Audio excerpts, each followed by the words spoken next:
지금 이루어지네. 우리의 예배는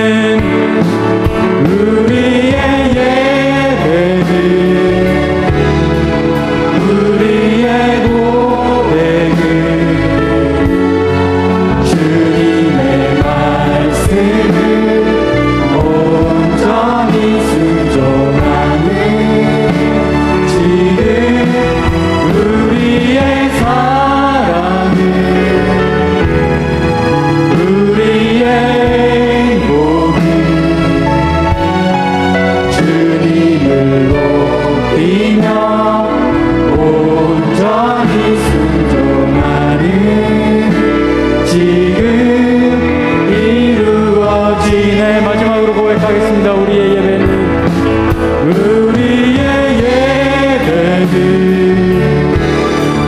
우리의 고백은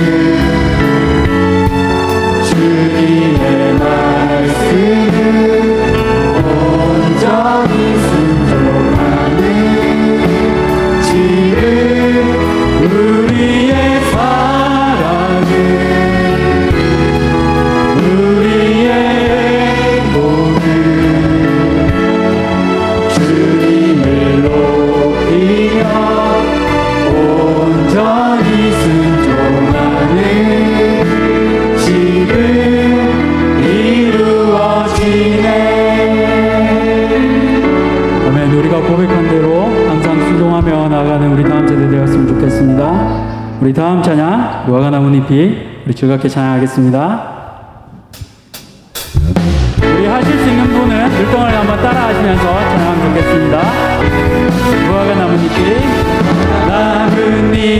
마르고 포도 열매가 없으며 감람나무 열매 그치고 돈 같은 식물이 없어도 우리의 양떼가 없으며 왜 약간 송아지 없어도 난 여호와로 즐거워하리. 난 여호와로 즐거워하리. 난 구원의 하나님을 인해 기뻐하리. 무화과 나뭇잎이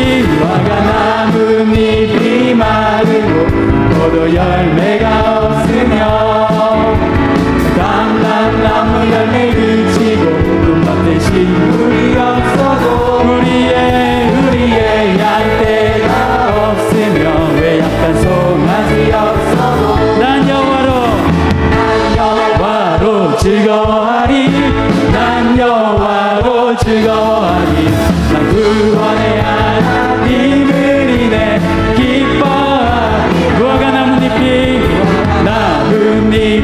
마르고 포도 열매가 없으며 감람나무 열매 그치고 밭에 식물이 없어도 우리의 양떼가 없으며 왜 약간 송아지 없어도 난 여호와로 즐거워하리. 난 여호와로 즐거워하리. 난 구원의 하나님을 인해 기뻐하리. 난 여호와로 즐거워하리. 난 여호와로 즐거워하리. 구원의 하나님을 인해 기뻐하리. 찬양이 언제나 넘치면 은혜로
우리 이 시간에는 지금까지 우리가 잘 아는 곡을 했는데요. 이 시간에는 우리가 여름 성경학교 때 함께 찬양한 곡이 있습니다. 우리 한번 찬양할 텐데 모르셔도 가사를 보시면서 함께 찬양하면 좋겠습니다. 우리 말씀으로 세상을 한번 찬양해 볼까요?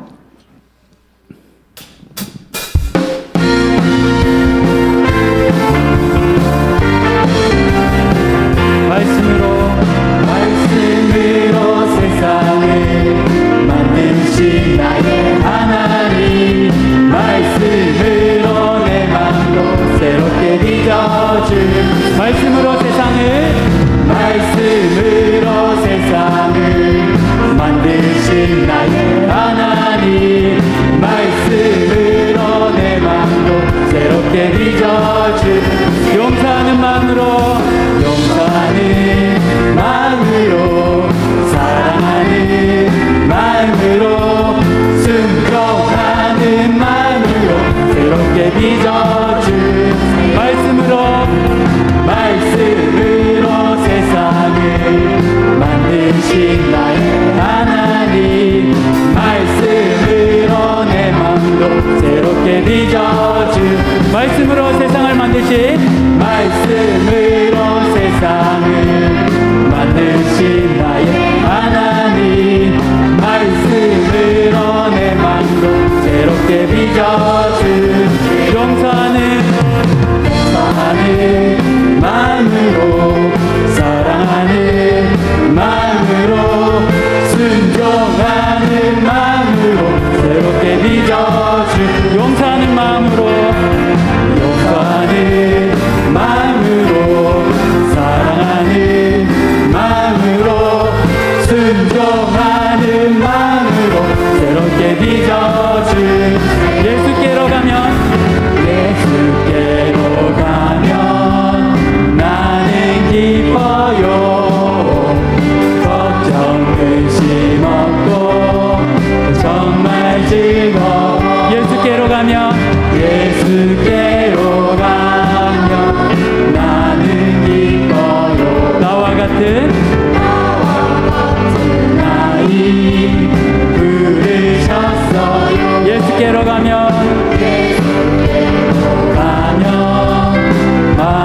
맞아주시고 나를 사랑하사 용서하셔.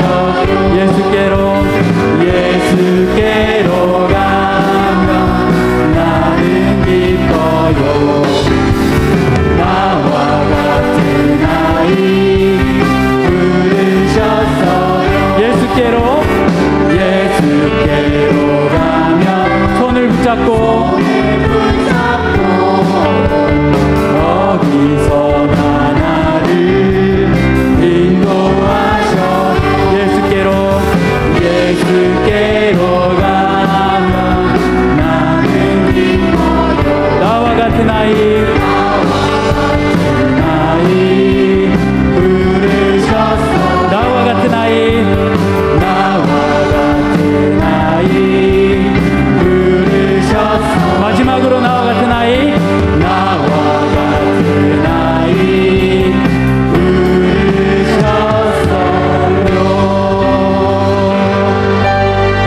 네, 우리 시간의 마지막으로 예배자의 마음으로 함께 찬양하며 나가겠습니다.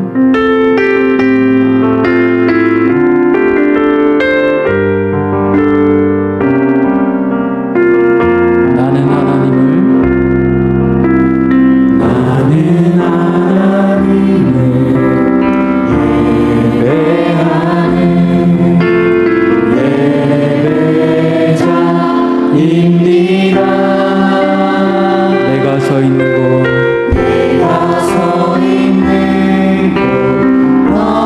어디서나 하나님을 예배합니다. 내 영혼 거룩한 은혜를 향하여 내 마음 완전한 하나님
가지 소원 주의 아름다우신 보면 사랑 노래하는 것 나의 왕 되신 주님의 얼굴 구하며 그 사랑 안에 머물러 사랑 노래하는 나의 평생에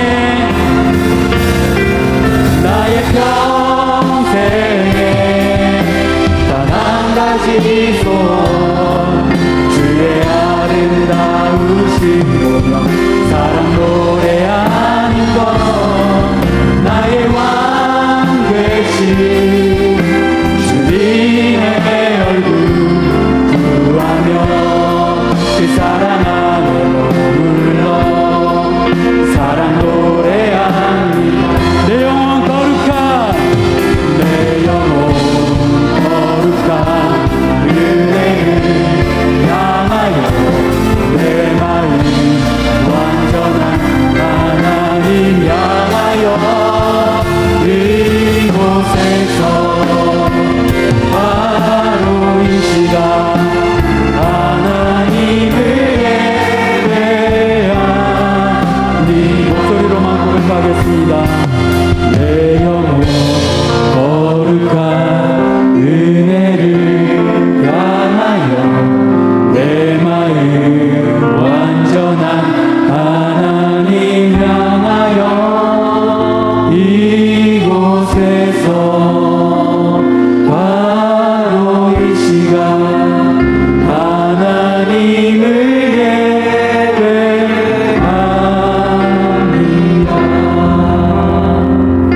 우리 시간에 함께 기도를 준비하시면 좋겠습니다. 우리 함께 마음 모아 기도하시면서 예배로 나아가겠습니다.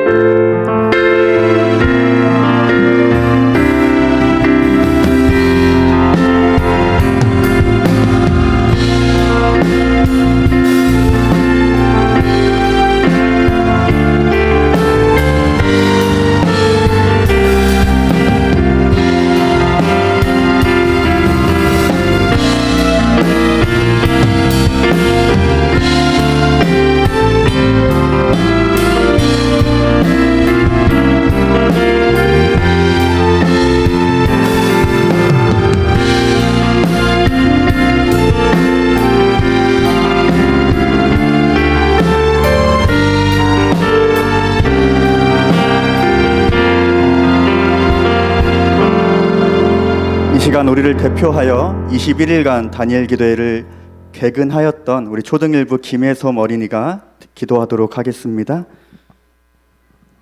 사랑이 많으신 아빠 하나님, 대한교회를 사랑해 주셔서 이곳에 모이게 하시고 저희를 하나님 자녀 되게 해주셔서 감사합니다.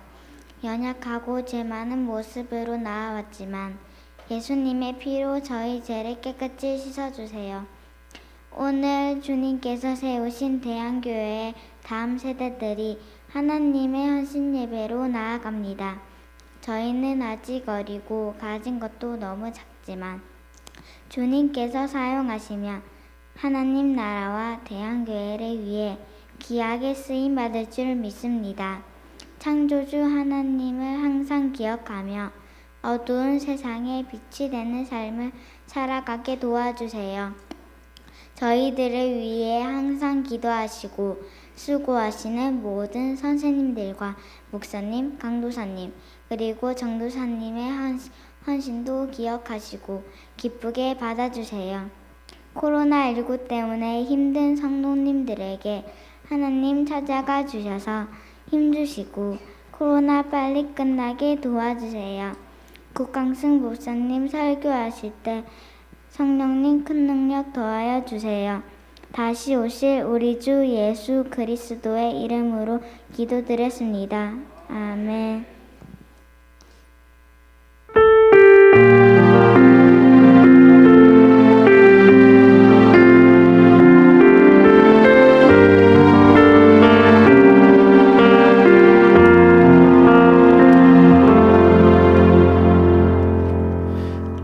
하나님께서 우리에게 주신 말씀은 구약성경 예레미야 33장 1절에서 3절까지의 말씀입니다. 구약성경 1105페이지에 있는 예레미야 33장 1절에서 3절까지의 말씀입니다. 오늘 말씀은 우리를 대표하여서 또 다니엘 기도 21일간 또 완주하였던 중등부 이경만 또 친구가 봉독해 올리도록 하겠습니다.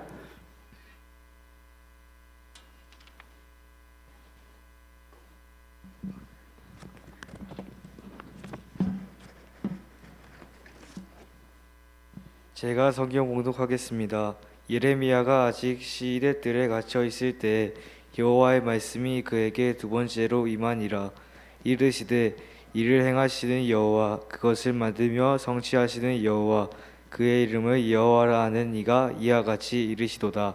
너는 내게 부르짖으라. 내가 내게 응답하겠고 내가 알지 못하고 크고 은밀한 일을 내게 보이리라. 아멘.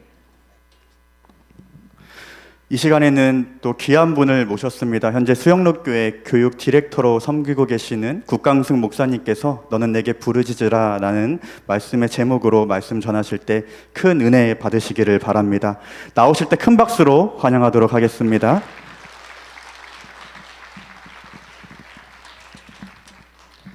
네, 반갑습니다. 주일 저녁에 어려운 시대 또 어려운 때를 지나고 있는데 우리 성도님들이 저녁에 우리 다음 세대 자녀들과 함께 모여서 하나님 앞에 예배드리는 모습을 뵈니까 참 격려가 되고 희망이 있고 도전이 되는 것 같습니다. 오늘 또 말씀을 전할 수 있도록 또 부족한 종을 또 초대해 주시고 이 자리를 마련해 주신 당회원들 그리고 목사님께 감사드리고요. 우리 성도님들께 감사드립니다. 오늘 하나님께서 우리에게 한 말씀만 허락하시면 그 말씀 붙들고 주님 붙들며 나아가면 살게 되는 은혜가 있을 줄 믿습니다. 아멘, 아멘, 아멘. 오늘 본문은 예레미야가 시위대 뜰에 갇혀 있을 때에라고 시작하고 있습니다. 예레미야가 아직 갇혀 있을 때라는 말은 앞에서 뭔가 갇히게 된 사건이 있었고 이 감옥에 갇혀서 지금까지 현재까지 오게 되었다는 것이죠. 어떤 일 때문에 예레미야가 시위대 뜰 안에 갇히게 되었는지 예레미야 32장 1절에서 6절 말씀을 제가 읽도록 하겠습니다. 그러면 여러분들 이래서 예레미야가 시위대 뜰에 갇히게 되었구나 여러분들이 말씀을 통해서 이해를 하실 수 있을 것입니다. 유다의 시드기야 왕 10째 해 곧 느부갓네살 18째 해 여호와의 말씀이 예레미야에게 임하니라. 그때 바벨론 군대는 예루살렘을 에워싸고 선지자 예레미야는 유다의 왕의 궁중에 있는 시위대 뜰에 갇혔으니 이는 그가 예언하기를 여호와의 말씀에 보라 내가 이 성을 바벨론 왕의 손에 넘기리니 그가 차지할 것이며 유다 왕 시드기야는 갈대인의 손에서 벗어나지 못하고 반드시 바벨론 왕의 손에 넘겨진 바 되리니 입이 입을 대하여 말하고 눈이 서로를 볼 것이며 그가 시드기야를 바벨론으로 끌어가리니 시드기야는 내가 돌볼 때까지 거기에 있으리라. 여호와께서 이와 같이 말씀하시니라. 너희가 갈다인과 싸울지라도 승리하지 못하리라 하였더니 유다 왕 시드기야가 이르되 네가 어찌하여 이같이 예언하였느냐고 그를 가두었음이었더라. 왜 예레미야가 갇히게 되었는지 여러분 이해가 되시나요? 예레미야가 아무리 하나님의 말씀을 전하는 선지자라고 할지라도 왕 앞에서 이 나라가 망하게 될 것입니다. 멸망하게 될 것입니다. 예언하고 또 왕도 포로로 끌려가게 될 것입니다. 라고 말하는데 누가 반가워할 사람이 있겠습니까? 유다의 적이 되는 거죠. 반역자가 되는 거죠. 예레미야가 시위대 뜰에 갇혀 있을 때에 하나님의 말씀이 첫 번째로 예레미야에게 임했습니다. 하나님께서 예레미야에게 말씀하신 것은 무엇이었냐면 사촌에게서 땅을 사라는 거였어요. 여러분, 방금 전까지 예레미야가 무엇을 예언했습니까? 하나님께서 무엇을 예언하라고 말씀하셨습니까?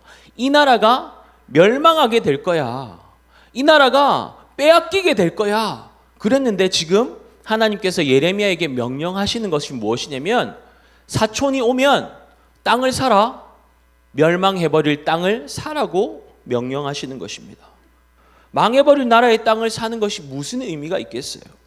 그런데도 사촌이 예레미야에게 찾아와서 자신의 땅을 구입해 줄 것을 요구하자 예레미야는 상당한 가격을 지불하고 땅을 구입하는 말도 안 되는 행동을 합니다. 그것이 하나님의 명령이었기 때문이죠. 하나님은 유다가 망할 것이라고 말씀하셨으면서 왜 예레미야에게 곧 멸망할 나라의 땅을 사라고 명령하시는 것일까요?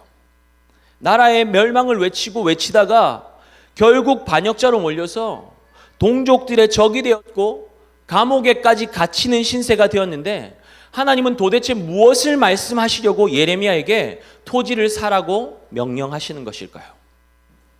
하나님은 예레미야가 여러 증인들 앞에서 이 땅을 사는 행위를 통해서 비록 유다가 멸망하여서 황폐해져 버릴 것이지만 약속한 70년이 차면 다시 이 땅으로 돌아와서 다시 땅을 매매하고 회복된 삶을 살게 하실 것이라는 약속을 그들에게 보여주기 원하셨던 것입니다.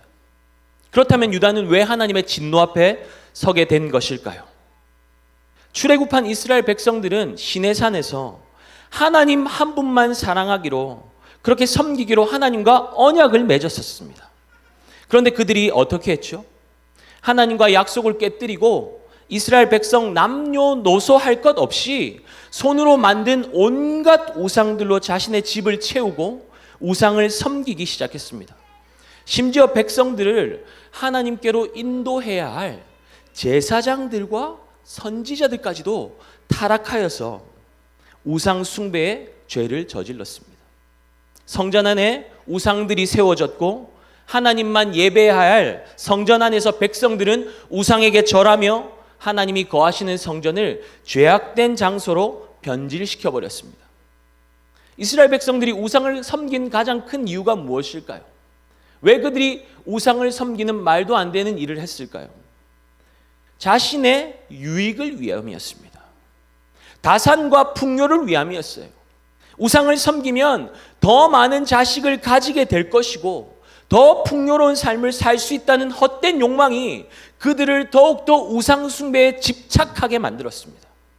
무엇을 채워야 만족함이 있는지 알지 못하는 인간들은 무엇인가를 끊임없이 채우려고 발버둥치며 살아갑니다. 더 많은 자식과 풍요를 얻으려고 인간들은 가장 흉악한 우상의 상징인 몰렉에까지 숭배하며 흰놈 골짜기에서 자기 자식을 불살라 제물로 바치는 끔찍한 지경에까지 이르렀습니다. 좀 더 좋은 제물을 바쳐서 우상을 감동시키면 더 풍족한 삶을 살 수 있다는 헛된 바램을 가지고 무지한 인간들은 심지어 자식까지 우상에게 불태워 제물로 바치는 어처구니 없는 짓까지 하게 된 것입니다. 누가 이 어처구니 없는 일을 했다는 것입니까? 하나님과 언약을 맺었던 이스라엘 백성들이 이런 말도 안 되는 짓을 했다는 것입니다. 하나님이 빠져 있는 인생에 절대로 만족은 없습니다. 하나님이 빠져버린 자리를 채우려고 또 채우려고 하다 보니 더 많이 더 자극적인 것을 쫓아가다가 결국에는 자신을 파괴하고 망쳐버리는 끔찍한 지경에까지 이르게 되는 것이죠. 여러분, 이것이 바로 중독입니다. 진정한 만족을 모르니 어쨌든 더 많이 채우려고 조금만 더를 외치며 살아가는 것입니다. 하나님을 버리고 우상 숭배로 자신을 파괴하며 영원한 죽음을 향해서 달려가는 자신의 백성들을 살리기 위해서 하나님은 결국 바벨론이라는 심판의 회초리를 드셔야만 했습니다. 유다를 향한 하나님의 계획이 영원한 멸망일까요? 그렇지 않죠. 만약 영원한 멸망이 유다를 향한 하나님의 계획이라면 하나님께서 굳이 예레미야를 통해서 유다의 심판을 선포하게 하실 이유가 없었습니다. 경고하게 하실 이유가 없었어요. 그냥 멸망시켜버리면 끝인 것이죠. 여러분을 향한, 우리 각자를 향한, 우리 자녀들을 향한 하나님의 계획은 무엇일까요? 이 나라 이 민족을 향한 하나님의 계획은 무엇일까요? 하나님이 어떤 분이신지 모르면, 좋은 일이 일어나면 내 하나님 좋은 분이고 힘들고 어려운 일이 찾아오면 하나님 나에게 화나셔서 나에게 벌 주시는 건가? 나를 사랑하시지 않고 관심이 없으셔서 나를 버리신 것인가? 그렇게 오해하게 되어 있습니다. 아모스 3장 7절에 주 여호와께서는 자기의 비밀을 그 종 선지자들에게 보이지 아니하시고는 결코 행함이 없으시다고 말씀하시는 이유가 무엇이겠습니까? 하나님 자기 자녀된 우리에게 항상 화가 나서 재앙을 내리시는 분 아니라는 겁니다. 하나님께서 선지자들에게 자신의 비밀을 알리시고 심판을 선포하게 하시는 이유는 항상 회복을 위함이었습니다. 두려움과 공포와 절망을 주는 죄로부터 돌이켜서 하나님의 평안으로 생명으로 돌아오게 하기 위함이었습니다. 그런데 이스라엘은 끝까지 하나님의 초청을 거부하고 있었던 것입니다. 그러한 절망의 때에 예레미야에게 두 번째로 여호와의 말씀이 임한 것입니다. 오늘 본문 말씀 1절입니다. 예레미야가 아직 시위대 뜰에 갇혀 있을 때에 여호와의 말씀이 그에게 두 번째로 임하니라. 하나님께서 예레미야에게 말씀을 주시면서 말씀을 주시는 하나님 자신을 2절에서 이렇게 소개하고 있습니다. 일을 행하시는 여호와, 그것을 만들며 성취하시는 여호와, 그의 이름을 여호와라 하는 이가 이와 같이 이르시도다. 행하시고 만들며 성취하시는 여호와라는 표현은 창세기에 나오는 표현입니다. 말씀으로 무에서 유를 창조하신 창조주가 바로 지금 말씀하시는 하나님이시라고 소개하고 계신 것입니다. 굳이 소개가 필요치 않으신 하나님께서 왜 자신을 나 이런 하나님이야, 나는 무에서도 유를 창조할 수 있는 하나님이야, 그의 이름을 여호와라 하는 이 스스로 존재하는 나 하나님이 말하는 거니까 잘 들어, 왜 이렇게 구구절절 설명하고 계실까요? 하나님께서 예레미야에게 이렇게 말씀하시는 이유가 무엇이겠습니까? 예레미야에게 주시는 말씀은 곧 누구에게 주시는 말씀입니까? 유다 왕과 백성들입니다. 그들이 하나님으로 인정하며 살고 있었습니까? 전혀 그렇지 않았죠.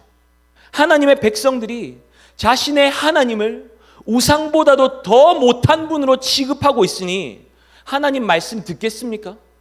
하나님의 말씀을 무시하고 도무지 듣지를 않으니 하나님께서 또 가르치시는 거죠. 내가 너희를 창조했다. 내가 너희의 하나님이다.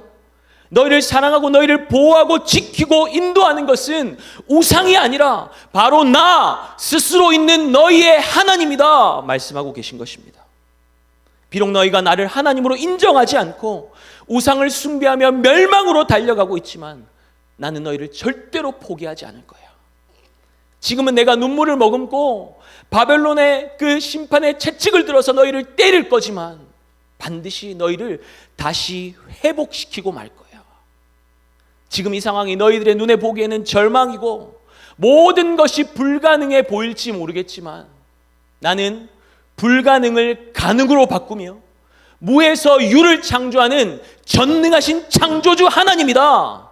내 이름 걸고 약속한다. 내 명예를 걸고 너희에게 약속한다. 그러니 어떻게 하라고 말씀하십니까? 3절 말씀, 너는 내게 부르짖으라. 너는 내게 부르짖으라. 내가 내게 응답하겠고 내가 알지 못하는 크고 은밀한 일들을 내게 보이리라 말씀하십니다.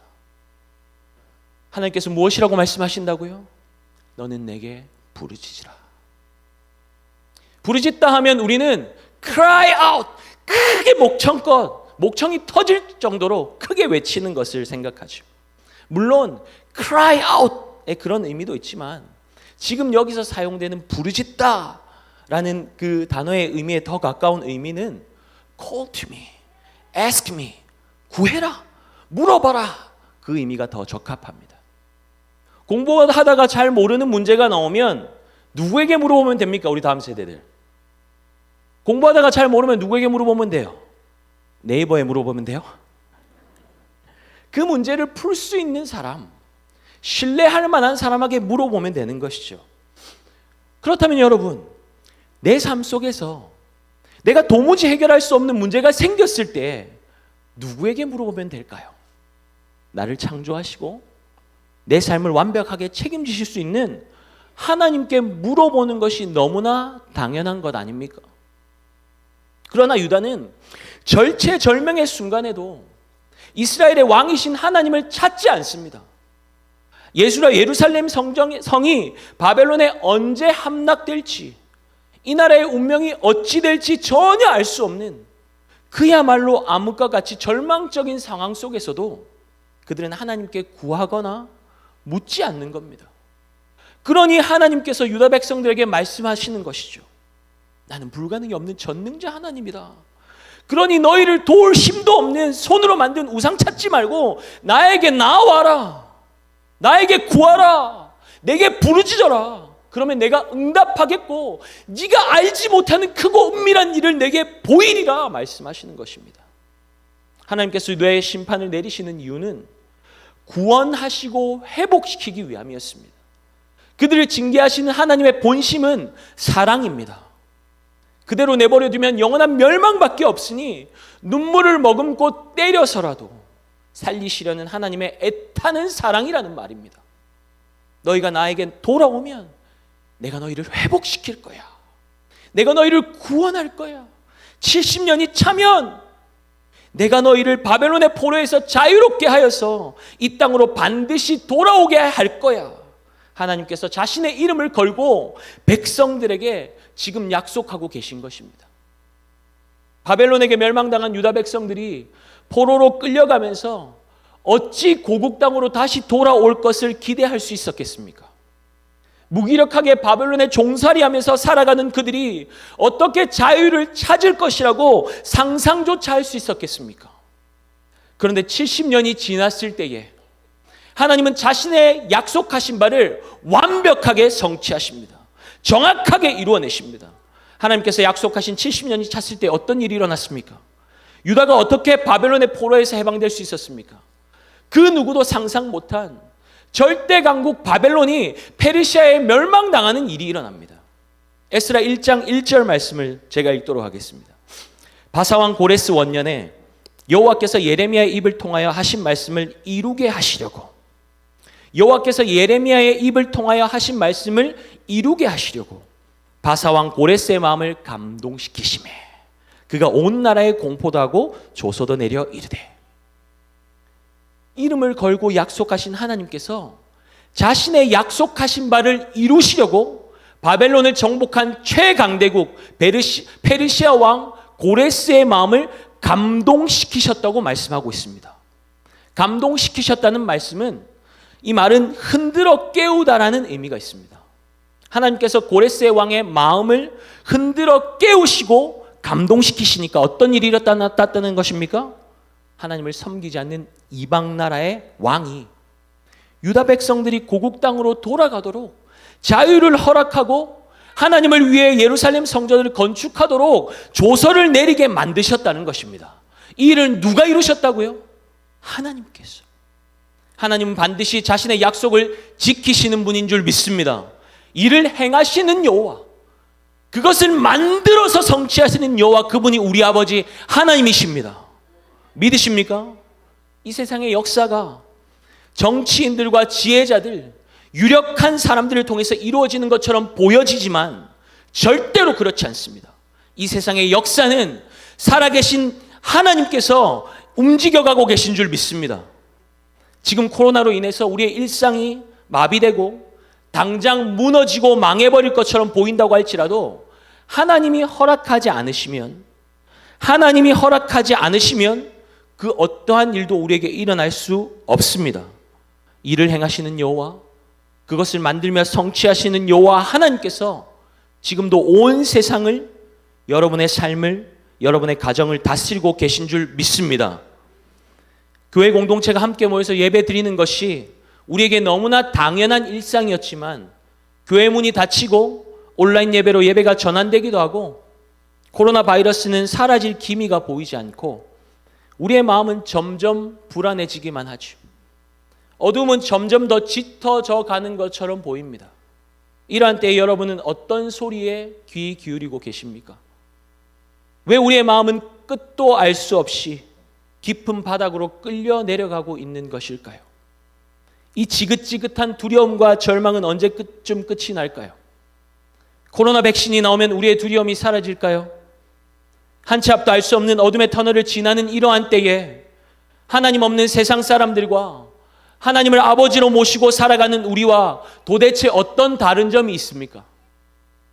하나님을 아버지로 모시고 살아가는 우리가 가진 특권이 도대체 무엇입니까?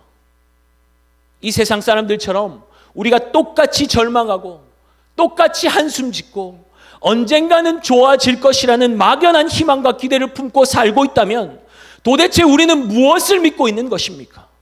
우리가 믿는 하나님 도대체 어떤 분이십니까? 우리 하나님은 온 세상을 말씀으로 창조하신 창조주 하나님이십니다. 이를 행하시는 여호와, 그것을 만들며 성취하시는 여호와 하나님, 전능하신 하나님께서 우리의 아버지가 되십니다. 지금도 온 세상을, 여러분의 삶을 다스리는 분이 정말 하나님이 맞습니까? 그 하나님께서 지금도 우리의 인생을, 우리의 가정을, 우리의 자녀를, 이 나라 이 민족을 완벽하게 인도하고 계심을 믿으십니까? 그 하나님을 신뢰한다면, 그 하나님 정말 믿는다면 우리는 이러한 문제를 만났을 때 누구에게 가면 되는 것입니까? 하나님께로 가면 되는 것이죠. 그리고 무엇하면 됩니까? 고민하지 말고, 염려하지 말고 내게 부르짖으라 말씀하신 그 하나님, 우리를 창조하신, 완벽하게 우리의 삶을 붙들고 계시고 인도하고 계신 그 전능하신 하나님께 물어보면 되는 것이죠. 그것이 하나님의 자녀된 우리의 특권 아닙니까?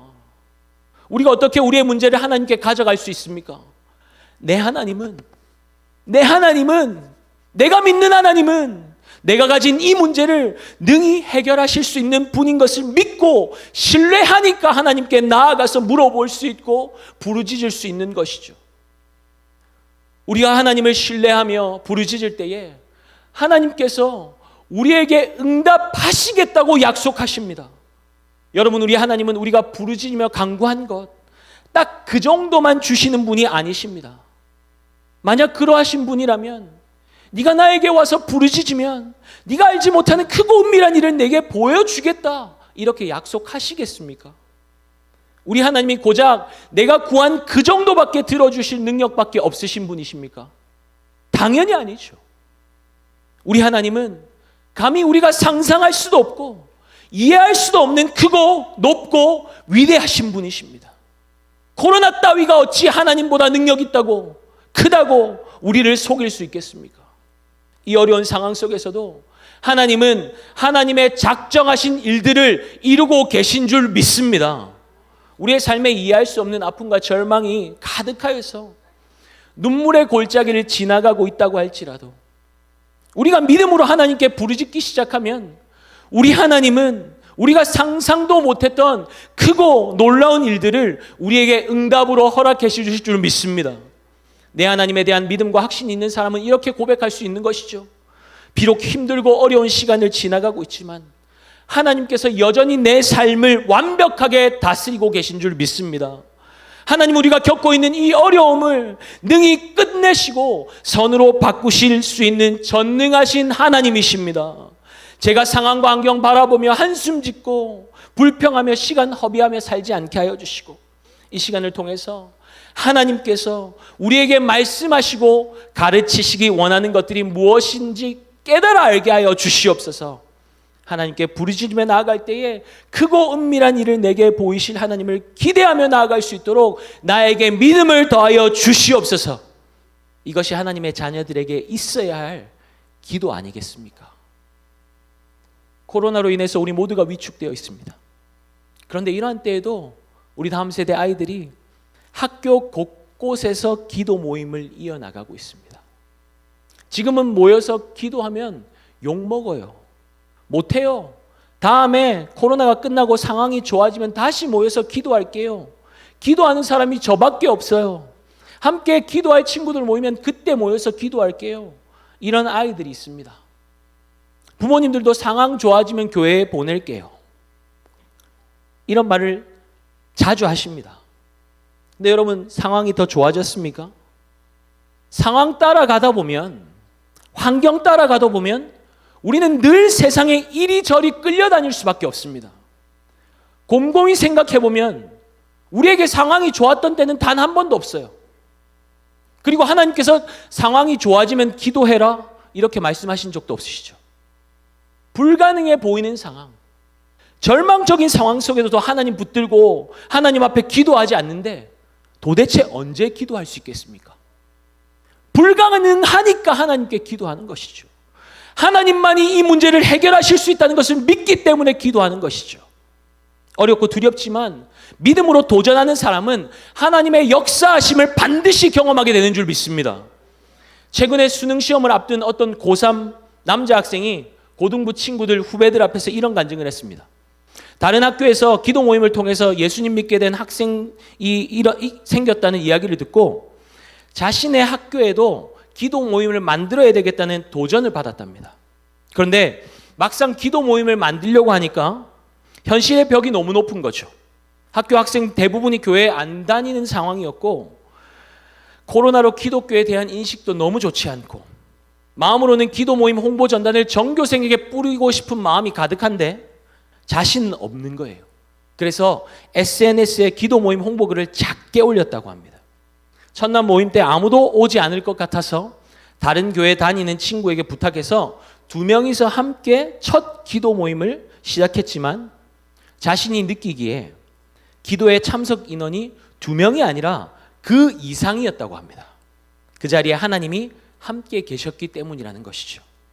그리고 수능 전 주까지 3개월간 기도 모임을 쉬지 않고 이어나갔는데 그 전주에 기도 모임을 마칠 때에는 11명의 기도의 동력자들이 함께 기도의 자리를 지키고 있었다는 놀라운 간증이었습니다. 기도 안 했다면 코로나인데 뭘 기도해요?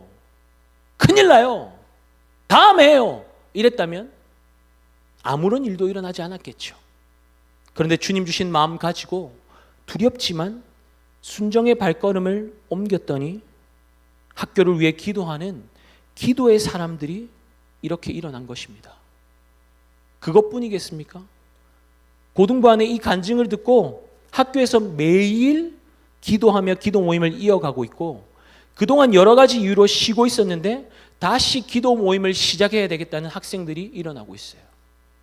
한 사람, 많은 사람 아니에요. 아유, 많은 사람이 모이니까 그렇겠죠. 아니요, 한 사람이에요. 한 사람이면 되는 거예요. 고등학생이라고 이런 어려운 상황에서 기도할 수 있는 것 아닙니다. 초등학생들은 못할까요? 코로나 이전에 정기적으로 기도 모임을 가지는 초등학교가 13개 학교가 있었습니다. 그 중에 이 동네에 있는 토연초등학교도 있고 연천초등학교도 있어요. 연천초등학교 다니는 친구들 있죠? 토연초등학교 다니는 친구들 있죠? 네, 제 딸도 연천초등학교 다니고 있습니다. 학교에 예수님 믿는 선생님들과 잘 연결되면 이 아이들이 위클래스 같은 곳에서 기도하기도 했지만 사정이 안 되면 복도에서 기도하기도 하고 운동장에서 심지어는 쓰레기장에서까지 기도했습니다. 쉬는 시간에 담임 선생님이 화장실 가는 것 외에는 못 나가게 하니까 이 아이들이 어떻게 했는 줄 아십니까? 화장실에 모여서 기도하는 거예요. 선생님 화장실 갔다 올게요. 1명, 2명, 3명 여자 화장실에 모여서 아이들이 그 시간, 그 짧은 시간에 함께 기도하고 반으로 돌아오는 겁니다. 여러분, 이게 시킨다고 되겠습니까? 아이들의 마음속에 하나님을 향한 간절한 믿음이 있으니 이렇게 하는 것이죠. 아이들이 기도한다고 뭐가 달라지겠는가 생각하십니까? 누가 기도하느냐가 문제가 아니라 누구에게 기도하느냐가 중요한 것 아니겠습니까? 기도의 대상이 중요한 것이죠. 살아계시고 역사하시는 전능하신 하나님께서 이 아이들의 기도를 외면하실까요? 아이들이 쓰레기장에서 2년 가깝게 기도했습니다. 6학년 아이가 쓰레기장에서 1년 동안 기도하다가 이제 중등부 가면서 후배들에게 울면서 간증했어요. 비록 쓰레기장에서 기도했지만, 냄새나는 쓰레기장에서 기도했지만 하나님께서 은혜 주셨다. 후배들도 계속 기도했으면 좋겠어. 그래서 그 후배들이 6학년이 되면서 또 쓰레기장에서 기도했어요. 여름에 찌는 더위 속에서 악취를 맡아가면서 교장, 교감 선생님, 담임 선생님, 학생들 예수님 믿게 해달라고 그렇게 기도를 이어나갔습니다. 그런데 어떤 일이 일어났을까요? 쓰레기장에서 교실로 기도 장소가 바뀌었고, 또 어떤 초등학교에서는 교장 선생님이 학생들의 기도로 예수님을 믿게 되는 일도 일어났습니다. 물론 학생들만 기도한 것 아니겠지요. 부모님들이 자녀들을 위해서 함께 기도하고, 또 기도할 곳이 없으면 학교 앞 카페까지 빌려서 아침에 기도하고 하루를 시작할 수 있도록 개인사비 들여서 극성을 부렸습니다. 여러분, 이런 극성은 부려도 됩니다. 다음 세대 어떤 선생님은 학교 행정교사이신데 연천 초등학교에 기도 모임이 없는 것 때문에 몇 년 동안 이 학교로 오게 달라고 기도하셨어요. 그리고 재작년에 연천 초등학교로 결국 오셔서 결국 이 선생님을 통해서 학교 기도 모임이 만들어지는 놀라운 일이 일어났습니다. 이런 기도의 역사를 경험한 사람이라면 문제를 만났을 때 가장 먼저 무엇 할까요? 무엇 하겠습니까? 기도하는 것이죠. 여러분, 자녀들에게 무엇을 물려주고 싶으십니까? 무엇 물려주고 싶으세요? 기도하면 하나님의 역사는 반드시 일어나는 줄 믿습니다. 여러분, 우리 자녀들에게 이 믿음 물려줘야 되지 않겠습니까? 우리 엄마 아빠는 문제 만나면 무조건 주님 앞에 엎드리더라. 사람 찾아가고 사람에게 전화하고 하소연하고 하는 것이 아니라 무조건 주님 앞에 엎드려 눈물로 기도하더라. 그거 보여줘야 되지 않겠습니까? 그것이 믿음을 물려주는 것이죠. 아이들에게 그것이 산교육 아니겠습니까? 저는 그것 보고 자랐어요. 새벽에 늘 장의자에 콧물 눈물로 범벅된 그 휴지가 쌓여 있는 것 보면서 자랐습니다. 그래서 제가 어려움을 만날 때마다 그냥 막 살고 싶은 마음이 들 때마다 그 어머니가 흘렸던 눈물에 그 코푼 휴지, 눈물 닦은 그 화장지 보면서 기억했어요. 우리 어머니가 나를 위해서 그렇게 울며 기도하셨는데 내가 그러면 안 되지. 문제를 만날 때 하나님 앞에 엎드려 기도하시던 그 어머니, 아버지 생각이 나는 거예요. 그럼 문제 만나면 주님 앞으로 가게 되는 겁니다. 너 무조건 기도해? 그것도 좋지만 삶으로 보여주시는 겁니다. 부모님들이 그런 영적인 교사가 되시기를 예수님의 이름으로 축복합니다. 기도하면 반드시 하나님의 역사는 일어납니다. 하나님께 기도하면 상황이 변하지 않는다고 할지라도 무엇이 변하겠습니까? 내가 변하는 거예요. 상황이 바뀌지 않아도 내가 변하는 거예요. 문제를 만났을 때 늘 꼬꾸라지다가 늘 사람 찾아다니다가 어떻게 하면 이 문제 극복할 수 있을까 머리 굴리다가 잔깨 부리던 사람이 이제는 기도하다가 바뀌는 거예요. 주님 신뢰하고 주님 붙들고 주님께 부르짖고 문제를 밟고 일어서는 거예요. 그것이 믿음 아니겠습니까? 아무리 어렵고 기가 막힌 상황도 밟고 이겨낼 믿음을 하나님께서 허락하십니다. 언제요? 기도할 때. 주님 앞에 나아가 부르짖을 때 그 믿음을 허락하신다는 것입니다. 그거면 되는 것 아니겠습니까? 여러분, 어떤 환경, 어떤 상황 가운데 있는지 저는 알지 못합니다. 그러나 주님께서 우리에게 요구하시는 것은 분명합니다. 그것은 어떤 상황 가운데 있든지 주님께 부르짖으라는 것입니다. 너는 내게 부르짖으라. 내가 내게 응답하겠고 내가 알지 못하는 크고 은밀한 일들을 내게 보이리라.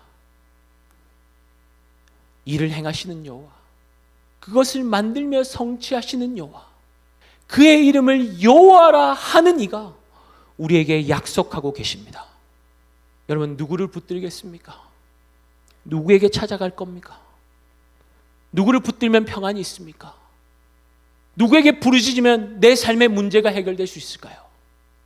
주님께 나아가면, 주님 붙들면, 주님께 구하면 살게 하시는 줄 믿습니다. 문제를 밟고 이겨설 믿음을 허락하시는 줄 믿습니다. 그 믿음이 우리 모두에게 있기를 예수님의 이름으로 축복합니다. 하나님의 역사를 날마다 주님 앞에 부르짖음으로 매일매일 경험하는 그 기쁘고 감격스러운 삶이 여러분들의 삶 가운데 흘러넘치기를 예수님의 이름으로 축복합니다. 우리 함께 기도하겠습니다. 이 시간 제가 기도하기 전에 여러분 잠잠히 좀 주님 앞에 우리의 마음을 좀 올려드리고 싶습니다. 거창한 기도하지 않아도 돼요. 그냥 주님 앞에 구하는 거예요. 묻는 거예요. 하나님, 지금 이 어려움의 시간 나에게 허락하시는 이유와 목적이 있는 줄 믿습니다. 주님 말씀하여 주시옵소서. 이 문제 때문에 늘 내 마음이 흔들리고 넘어지고 내 입술에 감사보다는 원망과 불평을 담을 때가 많지만 주님, 내 이 연약한 믿음 도와주시옵소서. 이를 행하시는 여호와, 그것을 만들며 성취하시는 여호와 하나님이 내 하나님인데 그 하나님 믿지 못하고 신뢰하지 못하고 다른 것 찾아다녔던 것 용서하여 주시옵소서. 다시 나의 마음을, 나의 생각을 여호와 하나님께로 돌리기를 원합니다. 내 시선을 여호와 하나님께 고정시키기 원합니다. 주님께 부르짖는 인생 되게 하여 주시옵소서. 주님의 이름을 부르는 인생 되게 하여 주시옵소서. 주님께 부르짖을 때 주님께서 어떻게 역사하시는지 모든 사람들이 보게 되는 기쁨이, 만족이, 감사가, 찬양이 흘러넘치는 인생 되게 하여 주시옵소서. 상황과 환경이 변하지 않는다고 할지라도 나를 변하게 하실, 나에게 믿음 더하실 그 주님 바라보며 믿음의 경주를 달려갈 수 있도록 주여 이 밤에 나에게 믿음을 더하여 달라고 우리 주님의 이름 부르면서 주님 앞에 나아가겠습니다. 기도하겠습니다. 사랑하는 주님, 이 시간 우리가 주님 앞으로 나아갑니다. 주님, 우리가 알고 할 수 없어. 내 입으로 할 수 없어. 내 경험으로 할 수 없어. 살아계신 하나님, 지금도 역사하시고 내 인생을 붙드시는 그 하나님, 내 삶을 드리고 맡겨드리고 주님 말씀하여 주시옵소서. 주님 가르쳐 주시옵소서. 기가 막힐 상황 가운데서 건지시는 아버지 하나님, 그 하나님의 손길을 경험하는 만나게 하여 주시옵소서. 주님 신뢰하며 부르짖을 때 건지시는 주님의 손길을 경험하기를 원하고 우리의 인생을 만지시는 그 하나님의 손길, 앞서에 가시는 그 하나님의 그 발자취를 쫓아 나아가는 믿음의 손길을 하여 주시옵소서. 우리가 주님 사랑한다 말하지만, 주님 믿는다 말하지만 참 하나님 우리가 믿음 없습니다. 주님 신뢰합니다. 주님 의지합니다. 주님 붙듭니다. 주님의 이름을 부르고 주님의 이름을 부르고 주의 이름을 부르시고 주의 해를 지켜주시고 그 하나님 원한 역사를 경험케 하여 주시옵소서. 주님, 우리가 주님 앞에서 주의 은혜를 알려 주시옵소서. 주의 은혜를 알려 주시옵소서. 주의 은혜를 알려 주시옵소서. 주의 백성들에게 말씀하여 주시옵소서. 주의 가르쳐 주시옵소서. 하나님 오늘 같이 알 수 없는 하나님 막연한 삶, 막막한 삶, 절망하고 그렇게 하나님을 포기하고 있는 인생이 있습니다. 마음에 하나님의 인생 주님께 맡고 맡아주시옵소서. 하나님의 주께 맡겨드리고 주옵소서. 사랑하는 주님,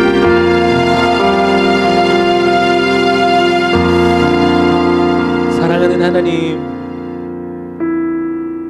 무에서 유를 창조하시고 불가능을 가능으로 바꾸시는 전능하신 하나님이 내 아버지 하나님이셔서 너무나 감사합니다. 그 능력의 하나님을 내 아버지로 모시고 살면서도 여전히 우리는 세상의 것을 쫓아가고 세상의 평안을 갈구하고 있고, 어떻게 하면 이 어려움을 해결할 수 있을까 인간적인 방법을 동원하려고 애쓰고 있는 참 우리의 무지함을 불쌍히 여겨 주시옵소서. 하나님을 믿노라 말하지만 하나님의 이름을 가장한 나의 욕심을 채우려고 할 때가 얼마나 많은지요. 하나님, 우리가 하나님의 이름을 부르면서도 우리의 마음 가운데 여전히 우상을 내려놓지 못하고 내 유익을 위해, 내 욕심을 위해 하나님의 이름을 이용해 먹으려고 할 때가 얼마나 많은지요. 그럼에도 불구하고 하나님, 우리 싫다고 버리지 않으시고 외면하지 않으시고 끝까지 사랑하는 하나님이셔서 너무나 감사합니다. 하나님, 이 고난의 시간에, 이 어려운 때에 하나님 우리를 이 시대에 지금 살게 하시는 이유가 있는 줄 믿습니다.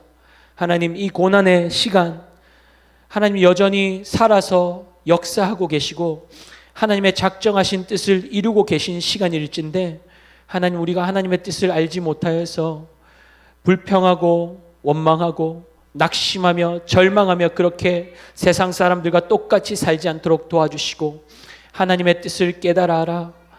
완전하신 하나님, 전능하신 하나님, 신실하신 하나님, 그 하나님 신뢰하며 믿음의 경주를 끝까지 달려갈 수 있도록 주님 우리에게 믿음을 더하여 주시옵소서.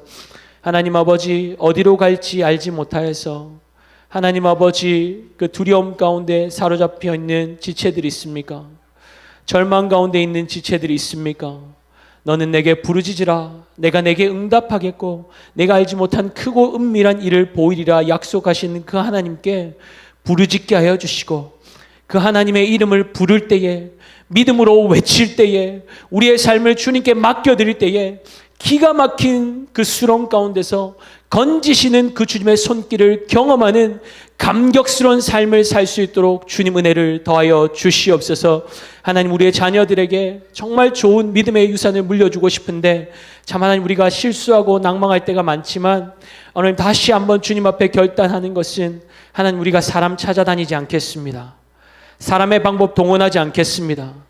우리의 연약한 무릎을 일으켜 세워서 주님 앞에 무릎 꿇고 살아계신 하나님, 이를 행하시는 여호와, 그것을 만들어 성취하시는 그 여호와 하나님께 엎드려 부르짖겠사오니 주님 말씀하여 주시고 믿음을 더하여 주시고 이 어려운 문제들을 밟고 이겨낼 믿음이 우리 가운데 더하여지는 시간 될 수 있도록 주의 성령께서 역사하여 주시옵소서.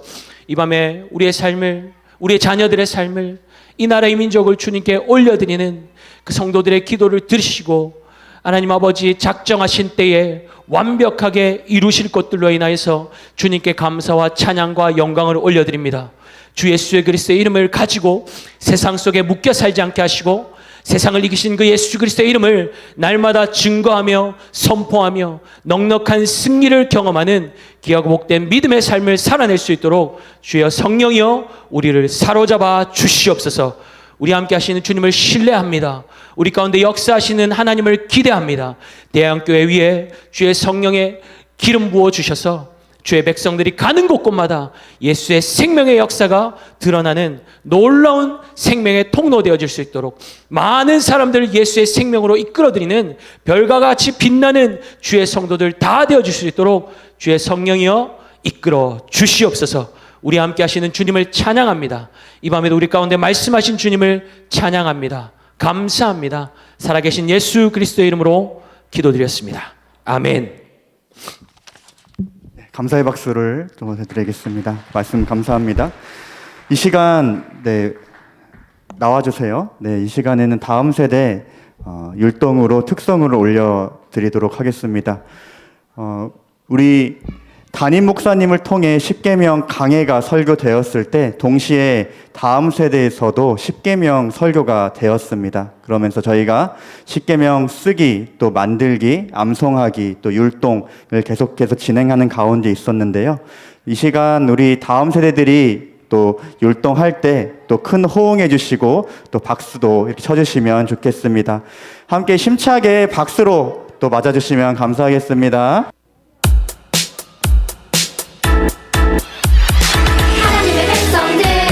어떻게 살아야 할까? 두 개의 돌판 위에 새겨진 하나님 약속, 하나님을 경외하고 순종하도록 가르쳐주기 위한 계명이요. 나 외에 다른 신 섬기지 말라. 우상 앞에 절하지 말라. 하나님의 이름을 함부로 부르지 말라. 안식일을 거룩히 지키라. 하나님의 백성들은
이루어가요 매일 노력하고 매일 실천하며 하나님의 약속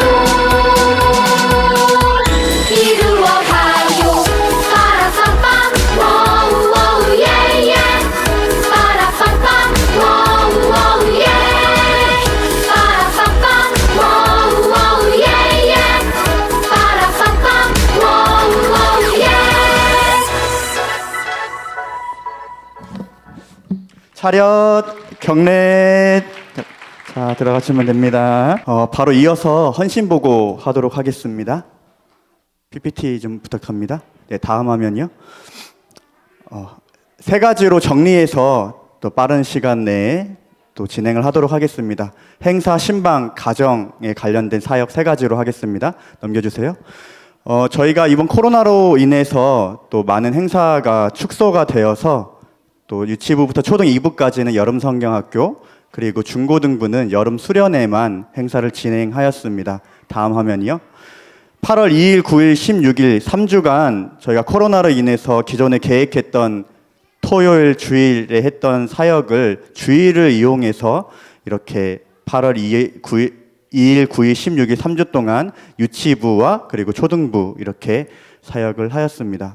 다음 보여주시면 저희 예배와 활동, 그리고 또 만들기, 체육활동 이렇게 해서 3주 동안 계속해서 다른 활동을 통해서 또 코로나지만 위축되지 않고 사역을 잘 감당하였습니다. 다음 사진이요. 다음에는 초등부입니다. 초등부 역시도 3주 동안 계속해서 다른 활동들을 통해서 또 코로나지만 또 즐겁게 또 말씀을 듣고 또 활동을 하였습니다. 다음이요.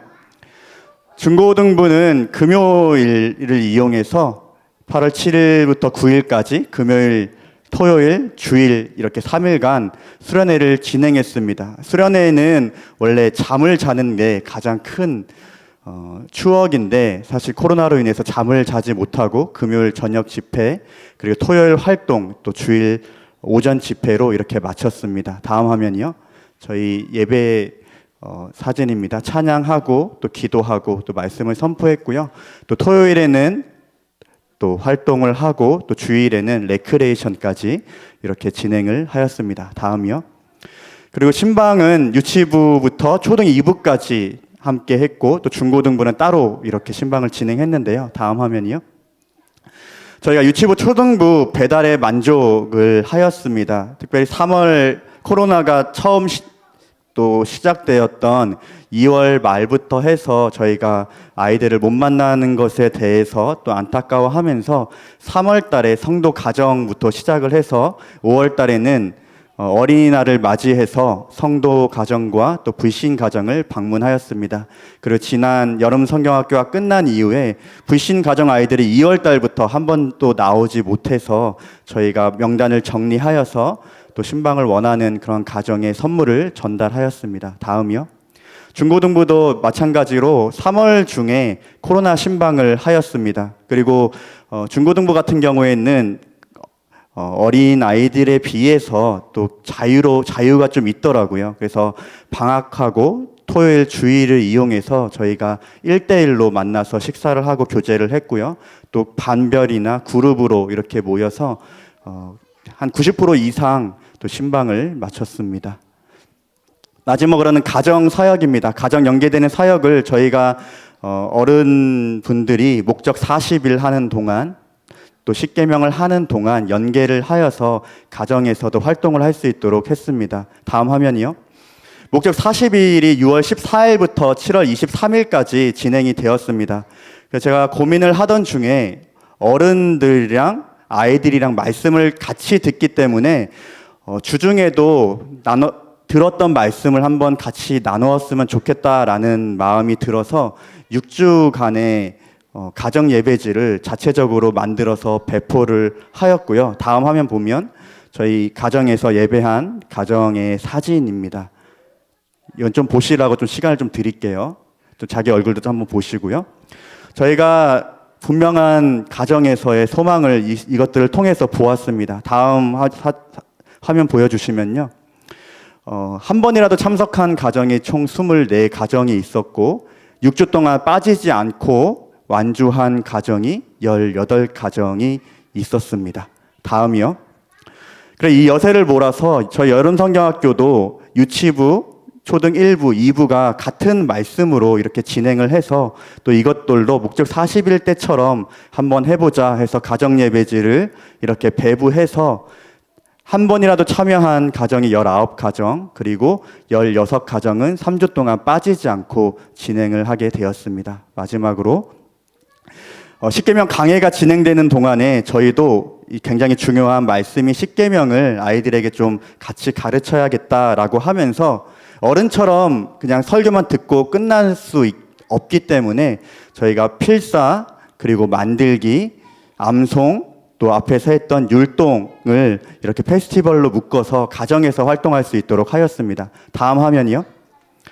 유치부 친구들이 집에서 십계명을 만든 모습입니다. 계명들을 외우면서 하나하나 이렇게 만들어서 완성을 했고요. 사진을 찍은 이유는 인증샷을 남겨야 시상을 할 수 있기 때문에 이렇게 한 친구들은 하였습니다. 다음이요. 그리고 초등 1부, 2부 또 십계명 암송을 해서 그냥 암송해서 끝나는 것이 아니라 영상을 찍어서 보내는 친구들만 인정을 했기 때문에 또 여러 친구들이 암송한 영상들을 보냈습니다. 그리고 다음 사진이요. 지금 다른 부서의 사진들이 없어서 또 초등 1부 사진만 했는데요. 10주 동안 십계명 필사, 암송, 또 만들기, 또 율동 이것들을 통해서 1등, 2등, 3등 시상을 하였습니다. 다음이요. 그래서 현재 마지막 최종 현황을 보시면 유치부 3개 모두 참여한 친구들, 또 초등부 1, 2부 이렇게 되어 있습니다. 마지막으로 저희가 코로나로 인해서 사실은 누구도 겪어보지 못했던 사항들을 맞이하면서 내년에는 온라인을 할 수 있도록 지금 미리 준비를 하려고 합니다. 그래서 우리 부모님들과 선생님들의 피드백이 한 가정에 2아이가 있는 경우에 다른 영상을 2번 보여주셔야 되기 때문에 부모님들이 참 힘들다는 그런 피드백을 받았습니다. 그래서 내년부터는 1월 달부터는 유치부, 초등 1부, 초등 2부가 통합으로 하여서 한 영상을 유치부든지 또 초등 1부든지 초등 2부든지 상관없이 이렇게 하려고 계획을 하였습니다. 그리고 많이 위축되었던 부모 교육이나 교사 교육, 제자반도 모일 수 있던지 또 모이지 못하던지 연연하지 않고 우리가 계획했다면 온라인으로라도 바로 할 수 있도록 이렇게 준비를 할 예정입니다. 그리고 두 번째가 중요합니다. 현재 다음 세대에 적게는 50%, 많게는 60%, 70%의 아이들이 불신 가정입니다. 그래서 2월 달부터 잘 나왔던 친구들도 90% 이상 출석했던 친구들도 2월 이후에 현재 나오지 못하는 아이들이 참 많이 있습니다. 그래서 지속적으로 가정 신방 이 선물 배달과 어떻게든 1대1로 만나기 위해서 또 접촉점을 삼으려고 하고 있고요. 그리고 예배나 기타 영상 등을 보내려고 합니다. 그리고 오늘 설교를 통해서 학교 기도를 또 잠시 언급을 해드렸는데 예들이 무궁무진하거든요. 그래서 저희가 그러한 예가 될 수 있도록 내년에는 기도하는 사역들을 좀 해보려고 합니다. 지금 나중에 한 번 더 모셔야 될 것 같은데 현재 학교에서 복음을 아이들을 통해서 전하고 있습니다. 저희가 어른들이 들어가지 못하기 때문에 아이들이 복음으로 훈련해서 학교에 가서 복음을 전달하는 훈련들을 하고 있는데 또 기도하고 있는데 저희도 또 그런 것들을 본받아서 내년에는 아이들을 학교로 또 학원으로 파송할 수 있는 부분들을 좀 준비했으면 좋겠다라는 그러한 생각이 들었습니다. 네, 이상으로 헌신 보고를 마치고요. 또 오늘 이 자리에 함께 참여해 주셔서 너무나 감사합니다. 계속해서 다음 세대를 위해서 기도해 주시고 특별히 불신 가정에 있기 때문에 나오지 못하는 우리 60% 이상 되는 그 아이들을 위해서 꼭 기도해 주시기를 부탁합니다. 함께 이 시간 365장 찬양하시면서 준비하신 예물 드리는 시간 갖도록 하겠습니다. 봉헌하신 후에 담임 목사님 나오셔서 헌금 기도와 축도해 주시겠습니다.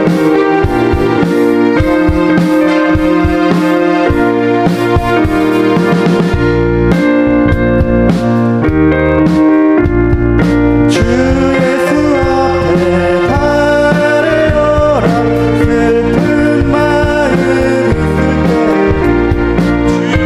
있을 때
오늘 너무 잘했어요.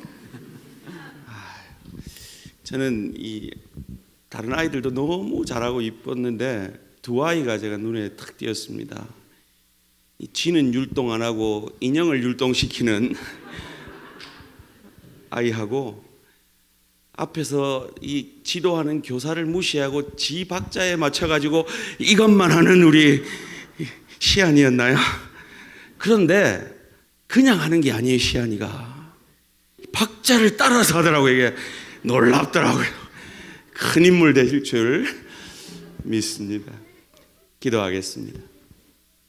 살아계신 하나님 감사합니다. 주님, 이 밤에 결단합니다. 다음 세대를 위해 기도를 쉬는 죄를 범치 않기로 결단합니다.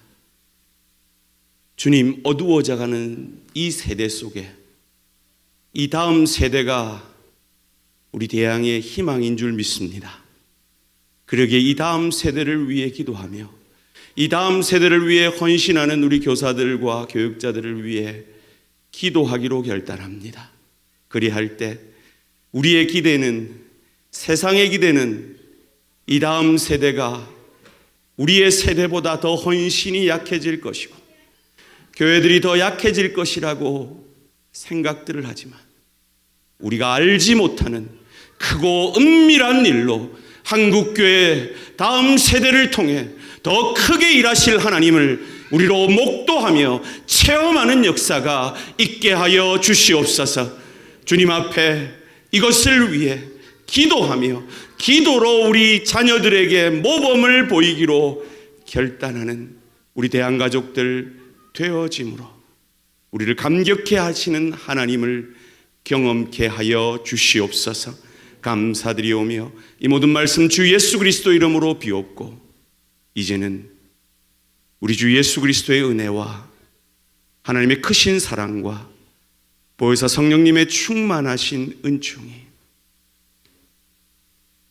다음 세대를 위하여 삶으로 기도의 모범으로 주님께 물으며 이 아이들을 양육하기로 결단하는 부모들 머리 위에, 교사들 머리 위에, 담당 교육자들 위에, 그리고 이 다음 세대 위에, 그리고 이 다음 세대를 위해 기도를 쉬는 죄를 범치 않기로 결단하는 하나님의 사람들 위해 지금으로부터 영원토록 함께 있을지어다.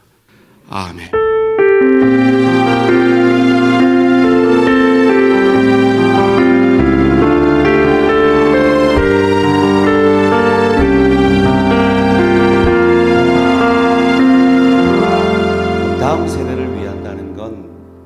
아주 사소한 겁니다. 여러분 설교 들으실 때 좀 거슬리셨죠? 애들이 떠들어서. 그걸 견뎌내 주시는 겁니다.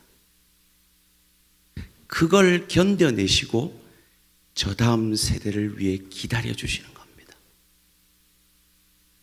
아멘. 자, 이제 우리는 삶의 예배자로 나아갑니다. 서로를 파송하며 이 한 주간도 선한 영향력의 사람 되게 해주십시오. 서로 팔을 뻗어 축복하면서 특별히 우리 다음 세대를 축복하면서 축복송 먼저 하고 그리고 파송의 노래 하겠습니다. 다음 세대를 위해 팔을 뻗어 축복하면서 내가 참아줄게 잘 자라라 고백하십시다.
자, 이제 우리 서로를 팔을 뻗어 축복하며 파송합니다. 우리는 삶의 예배로 나아갑니다. 삶의 예배의 자리에서 기도함으로 하나님의 소금과 빛이